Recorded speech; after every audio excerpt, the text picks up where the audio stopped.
Good morning, नमस्ते, नमस्कार विद्यार्थी मित्रांनो. शेवटच्या लेक्चरला आपण चार्ज म्हणजे काय, चार्ज कशा पद्धतीचं बिहेव करतो, काय काय प्रॉपर्टी चार्जच्या होत्या, चार्ज थांबला तर काय करतोय, तर चार्ज जर थांबला तर तो इलेक्ट्रिक फील्ड तयार करतोय. चार्ज जर पळू लागला, कॉन्स्टंट स्पीडनं जर पळत असेल चार्ज, तर तो मॅग्नेटिक फील्ड तयार करतोय. चार्ज जर तो ॲक्सलरेट झाला तर तो इलेक्ट्रिक आणि मॅग्नेटिक फील्ड दोन्हीही तयार करतोय. आणि जर चार्ज व्हायब्रेट जर झाला तर इलेक्ट्रोमॅग्नेटिक वेव्स तयार करतोय. या सर्व प्रॉपर्टीज चार्जच्या आहेत. म्हणून charge plays the vital role. Vital role बोले तो मतलब कि वो अलग अलग सिचुएशन में अलग अलग रोल प्ले करता है, उसको हम बोलते हैं वाइटल रोल्स. तो चार्ज रुक गया तो सिर्फ इलेक्ट्रिक फील्ड बनाएगा. चार्ज भाग रहा है कांस्टेंट स्पीड से तो सिर्फ मैग्नेटिक फील्ड बनाएगा.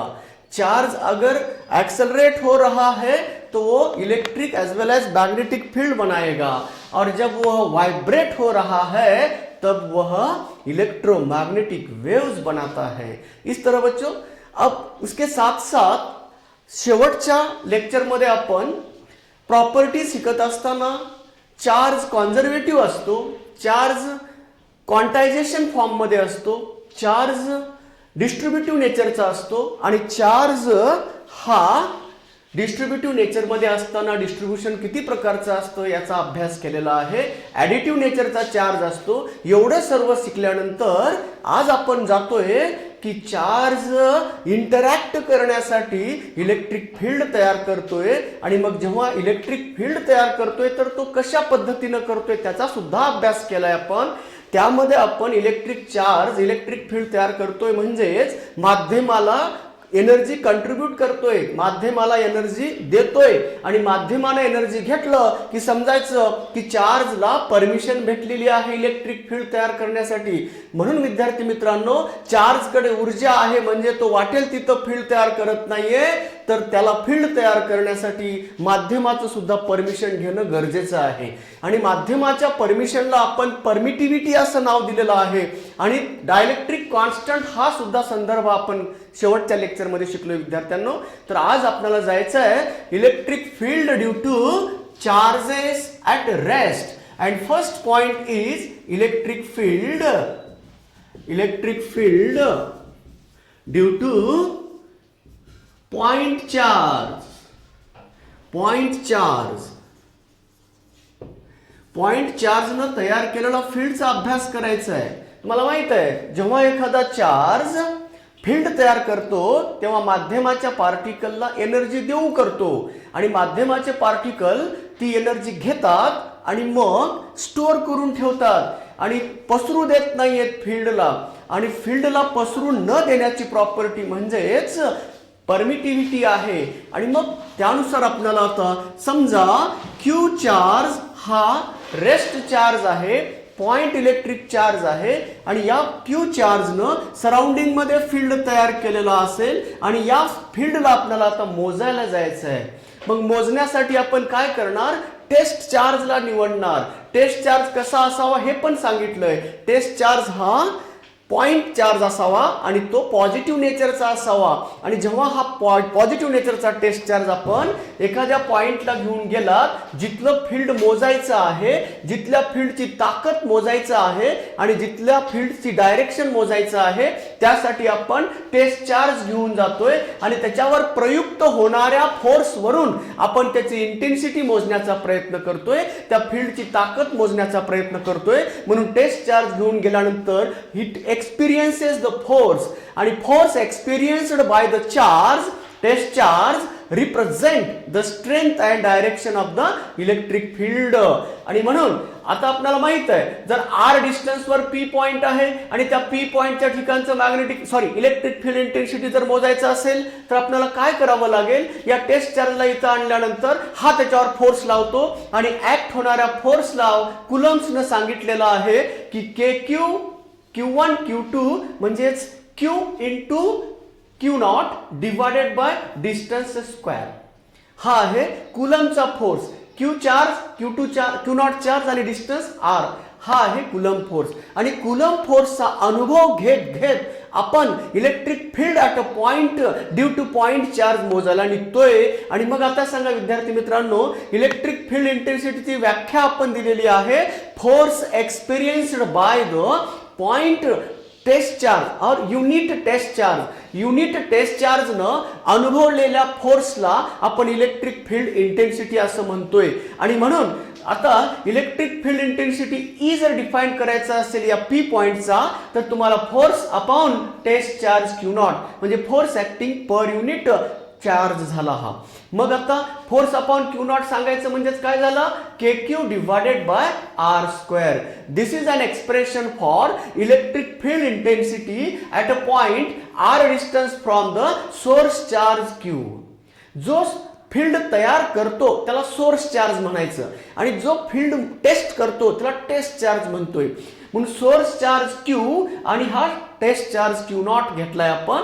आणि मग क्यू नॉटला घेऊन गेल्यानंतर त्यांनी धक्का मारला, जेवढ्या जोराचा धक्का बसेल त्याच्यावरून आपण स्ट्रेंथ सांगतो. म्हणजे magnitude of the force represent the strength of the field. Magnitude of the field means magnitude of this force gives the strength and direction of this force gives the direction of electric field. आणि म्हणून या electric field इंटेन्सिटीचे direction सांगायचं म्हटलं तर तुम्हाला आता फोर्सच्या डायरेक्शनवरून confirm करता येतं. समजा बाळांनो, या पॉइंट चार्ज हा पॉझिटिव्ह नेचरचा असेल, पॉइंट चार्ज हा पॉझिटिव्ह आहे आणि टेस्ट चार्ज तर ऑलरेडी पॉझिटिव्ह आहे, तर मग हा सोर्स चार्ज पॉझिटिव्ह नेचरचा आहे, टेस्ट चार्ज पण पॉझिटिव्ह असेल, तर हे दोघं एकमेकांना रिपेल करणार आहेत, कुलम्सनं सांगितलंय आपल्याला. आणि मग हा फोर्स हा या दिशेत ऍक्ट होणार आहे.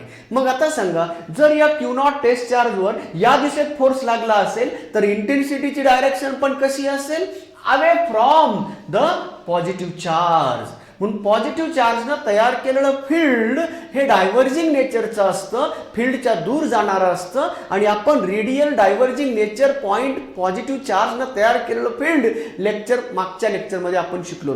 म्हणून हा फोर्स ज्या दिशेत आहे त्या दिशेत आपण फील्ड सांगतोय. म्हणून या पॉझिटिव्ह चार्जनं पॉझिटिव्ह चार्जवर फोर्स दूर जाणारा लावला आणि त्यामुळं आपण इंटेन्सिटी सुद्धा दूर जाणारी आहे असं म्हटलं. समजा हा जर निगेटिव्ह नेचरचा राहिला असता तर या चार्जवर अट्रॅक्टिव्ह नेचरचा फोर्स लावला असता आणि मग फोर्सची दिशा बदलली, म्हणजे त्याच्याकडे जाणारी फोर्सची दिशा आहे. म्हणून आपण म्हटलं असतं की electric field is directed towards the negative charge. म्हणून always remember that the electric field is diverted from the positive charge and electric field is converted towards the negative charge. म्हणून निगेटिव्ह चार्जचं फील्ड हे त्याच्याकडे येणारं असतं, converging नेचरचं असतं, आणि positive चार्जचं field हे diverging नेचरचं असतं. आणि म्हणून ज्या दिशेत फोर्स आहे त्या दिशेमध्ये फील्ड आहे. जेवढ्या मॅग्निट्यूडचा फोर्स पर युनिट चार्जवर लागतो ते मॅग्निट्यूड म्हणजे फील्डचं मॅग्निट्यूड आहे. म्हणून in order to explain, in order to define, in order to measure the direction as well as the magnitude of the electric field at a given point, we have to experience the Coulomb force. And whatever the direction of that Coulomb force, ज्या दिशेमध्ये तो Coulomb force act होतोय तीच दिशा electric फील्डची आहे. म्हणून दिशा सांगण्यासाठी अनुभवलेल्या फोर्सची दिशा कामाला आली आणि त्या फील्डची ताकद सांगण्यासाठी कुठल्या स्ट्रेंथचा आपण तो फोर्स अनुभवलेला आहे त्यावरून आपल्याला कळतं की तो फोर्स ज्या स्ट्रेंथचा आहे, युनिट टेस्ट चार्जवर लागलेला फोर्स हा इलेक्ट्रिक फील्डची स्ट्रेंथ सांगतं. हे झालं विद्यार्थी मित्रांनो formula for the electric field due to the point charge Q, source charge Q at a distance r from that charge if the medium surrounded by that charge is air or vacuum medium. समजा या source charge Q न जर air किंवा vacuum सारख्या माध्यमामध्ये म्हणजे no air, no any space, no any medium, त्याला vacuum म्हणतो. आणि मग व्हॅक्यूम माध्यमामध्ये किंवा एअर माध्यमामध्ये जर समजा त्यांनी फील्ड तयार केलं असेल तर तेव्हा हा इलेक्ट्रिक फील्ड इंटेन्सिटीचा फॉर्म्युला होतो 1/4 pi epsilon naught q divided by r square. Here epsilon naught represent the permittivity of the free space or air medium. It is called, its value, experimental value of that is 8.85 10 to the power minus 12 SI system. SI system मधल्या unit मध्ये त्याचं unit आपण define केलं आणि त्याची किंमत पण define केलेली आहे. आणि मग याची किंमत 9 into 10 to the power 9 in SI system मध्ये असते आणि CGS सिस्टीम मध्ये याची किंमत 1 असते बाळांनो. म्हणून इलेक्ट्रिक फील्ड इंटेन्सिटी कुणावर डिपेंड असते. कधी कधी क्वेश्चन असा येतो बाळांनो, समजा मी जर इथं सोर्स टेस्ट चार्ज जर मी इथं टेस्ट चार्ज 10 मायक्रो कुलमचा आणला आणि त्यांनी एक्सपिरियन्स केलेला फोर्स आणि त्याच्यावरून आपण इंटेन्सिटी सांगितलं 100 न्यूटन पर कुलम इतका इंटेन्सिटी भेटला असेल तुम्हाला जेव्हा तुम्ही 10 कुलमचा चार्ज इथं आणला असताना. समजा 10च्या ऐवजी 50 कुलमचा जर मायक्रो कुलमचा जर चार्ज आणला असता तर इथं इंटेन्सिटी किती भेटली असती. तर विद्यार्थी मित्रांनो याच्यावर रिमार्क सांगता आला पाहिजे की electric field intensity never depend upon the test charge. Test charge वर इलेक्ट्रिक फील्ड इंटेन्सिटी डिपेंड नसते. It is only depend upon source charge, distance and medium surrounding that charge. म्हणून सोर्स चार्ज वर depend आहे. Source charge जर समजा magnitude वाढवला तर इंटेन्सिटीवर परिणाम होऊ शकतो. डिस्टन्स बदलला तर इंटेन्सिटीवर परिणाम होऊ शकतो. माध्यम बदलला तर इंटेन्सिटीवर परिणाम होऊ शकतो. म्हणून electric field intensity due to the point charge into the various medium, वेगवेगळ्या माध्यमामध्ये जर इलेक्ट्रिक फील्ड इंटेन्सिटी काढायचं असेल तर कसं काढता येतं ते पण शिकलं पाहिजे. म्हणून विद्यार्थ्यांनो आता पहा, मला सांगा व्हॅक्यूम सारख्या माध्यमामध्ये इलेक्ट्रिक फील्ड इंटेन्सिटी एवढी आहे. आता दुसरं माध्यम जर घेतलं असतं, हे याला म्हणतो electric field intensity inside the air आणि हा डिस्टन्स आहे इन एअर मीडियम और vacuum medium. Okay, now if another medium, if that point charge is placed into the medium of dielectric constant K dielectric constant असणाऱ्या माध्यमामध्ये जर तो charge ठेवला असेल तर मग तो जर चार्ज डायलेक्ट्रिक कॉन्स्टंट K असणाऱ्या माध्यमामध्ये जर तो चार्ज ठेवला असेल तर मग electric field intensity into that medium is equal to 1/4 pi epsilon, where epsilon is the permittivity of that given medium into charge q upon distance in medium square.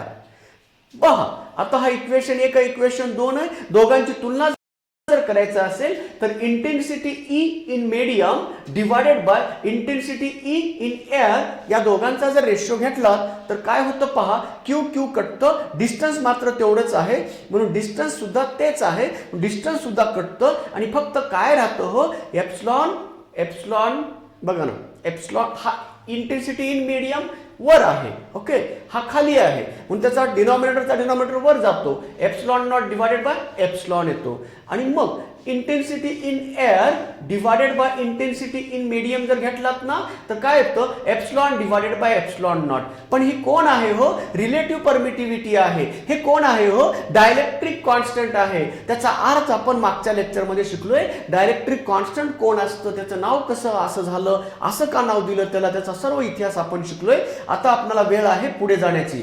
म्हणून intensity in air upon intensity in medium, electric field intensity in air medium divided by electric field intensity in a given medium at a fixed point at a given distance.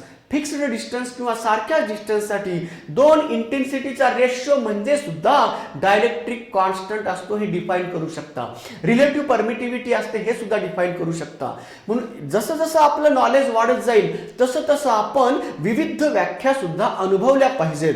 म्हणून dielectric कॉन्स्टंटची मूळ व्याख्या तर ही होती, epsilon divide by epsilon naught. Relative परमिटिव्हिटीला dielectric constant म्हटलं. एवढंच नाही, force in air divide by force in given medium या रेशोला सुद्धा डायलेक्ट्रिक कॉन्स्टंट म्हणतोय. एवढंच नाही विद्यार्थ्यांनो, intensity in air divided by intensity in given medium या रेशोला सुद्धा डायलेक्ट्रिक कॉन्स्टंट म्हणू शकता. म्हणून गिवन माध्यमाचा डायलेक्ट्रिक कॉन्स्टंट काढण्यासाठी आपल्याला भरपूर मेथड्स आहेत. फील्ड कुलम फोर्स मोजून सुद्धा आपल्याला डायलेक्ट्रिक कॉन्स्टंट काढता येतो. इलेक्ट्रिक फील्ड इंटेन्सिटी मोजून सुद्धा डायलेक्ट्रिक कॉन्स्टंट काढता येतो. परमिटिव्हिटीचा रेशो काढून सुद्धा आपल्याला डायलेक्ट्रिक कॉन्स्टंट काढता येतो. म्हणून वेगवेगळ्या पद्धतीने आपण डायलेक्ट्रिक कॉन्स्टंट मोजू शकतो. हे कधी सत्य आहे, जर आपल्याला अत्यंत कन्सेप्च्युअल नॉलेज भेटत चाललं तर म्हणून विद्यार्थ्यांना नॉलेज घ्यायचं, पुढे पळायचं नाही, त्याला वापरायचं कसं, त्याचं लॉजिक कसं लावायचं, लॉजिकल त्याचे ॲप्लिकेशन काय आहेत हे पण शिकलं पाहिजे. म्हणून इथं सांगताना मी सांगितलं होतं मगाशी, जर टेस्ट चार्ज बदलला तर इलेक्ट्रिक फील्ड इंटेन्सिटी बदलत नाहीये, कारण तो फील्ड बनवणारा नाहीये, मोजणारा आहे. फील्ड बनवणारा जो आहे त्याच्यानुसार फील्ड बदलणार ना, पण बदलणारा जर बदलला तर फील्ड इंटेन्सिटी बदलू शकते, आणि मोजणारा किती मोजतो त्याच्यावर फील्ड इंटेन्सिटी डिपेंड नसते. म्हणून हे सुद्धा पॉइंट रिमार्केबल आहे. चला मग डिस्टन्स सोबत इंटेन्सिटीचं रिलेशन काढलं तर electric field intensity directly proportional to 1 डिस्टन्सचा स्क्वेअर, म्हणजे inversely proportional to square of the distance. त्यालाच म्हणतोय इन्व्हर्स स्क्वेअर लॉ नुसार इलेक्ट्रिक फील्ड इंटेन्सिटी बदलत असते. समजा ग्राफिकल व्हेरिएशन तुम्ही शिकलात, graphical variation of electric field intensity with respect to the distance from the point charge. मग पॉइंट चार्जनं तयार केलेलं फील्ड इंटेन्सिटीमध्ये ग्राफिकल व्हेरिएशन जर शिकायचं असेल इंटेन्सिटीचा आणि डिस्टन्सचा, तर इथं इन्व्हर्स स्क्वेअर लॉ आहे. जेव्हा आर इक्वल टू 0 आहे, इन्फिनिटीला इंटेन्सिटी असते, आणि मग हा इन्फिनिटीचा हा इन्व्हर्स स्क्वेअर लॉ नुसार हा असा ग्राफ येतो.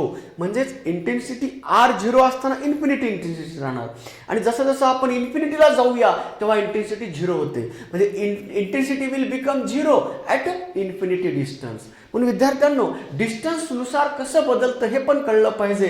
त्याचबरोबर चार्जनुसार कसं बदलतं, सोर्स चार्जनुसार कसं बदलतं हे पण कळलं पाहिजे. माध्यमानुसार कसं बदलतं हे पण कळलं पाहिजे. माध्यम जर बदलला तर इलेक्ट्रिक फील्ड इंटेन्सिटी कमी होते.